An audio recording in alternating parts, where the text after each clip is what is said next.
अहिल्या, काय झालं? काय एवढी अस्वस्थ काय? श्रीकांत, ही दिशा घरात आल्यापासून ना आपल्या घरात बघ ना काहीच चांगलं घडत नाहीये. घरातला आनंद हरपून गेल्यासारखं वाटतंय. मला सांग, मी दिशाला घरात घेऊन खूप मोठी चूक नाही ना केली? अहिल्या, गेली 26 वर्ष ओळखतोय मी तुला. हे बघ, तुझ्या प्रत्येक निर्णयामध्ये मी तुझ्या पाठीशी खंबीरपणे उभा राहिलोय, हो ना? आत्ताही मला असं वाटतंय की तू दिशाला घरात ठेवण्यामागे तुझा काहीतरी ठोस प्लॅन असणार. काही प्लॅन नाहीये श्रीकांत.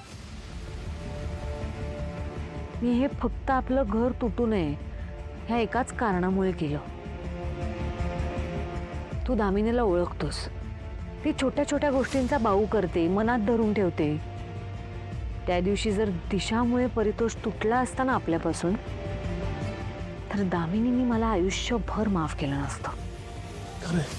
आणि त्याहूनही आपण त्या दिवशी जर दिशाला हकललं असतं घरातून, तर ती बाहेर जाऊन आपल्या घराविरोधात अजून काहीतरी भयंकर प्लॅन करत बसली असती.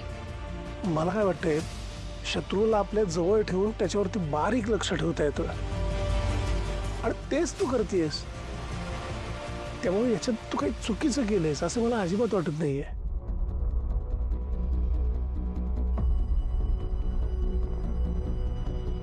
तुला अजून कुठल्या गोष्टीचा त्रास होतोय का? मारुती, श्रीकांत, मला त्याचं वागणंच कळत नाहीये. म्हणजे तो पालखीचं दर्शन घ्यायला नाही आला रे, हे मला काही पटतच नाही. आणि आज चक्करूनही पडला, आणि मला असं वाटतं त्याच्या मनात काहीतरी चाललंय जे तो आपल्याला सांगत नाहीये. तू नको काळजी करू.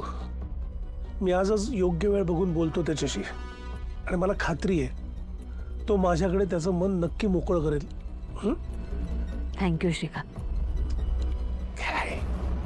तू शांत हो आधी.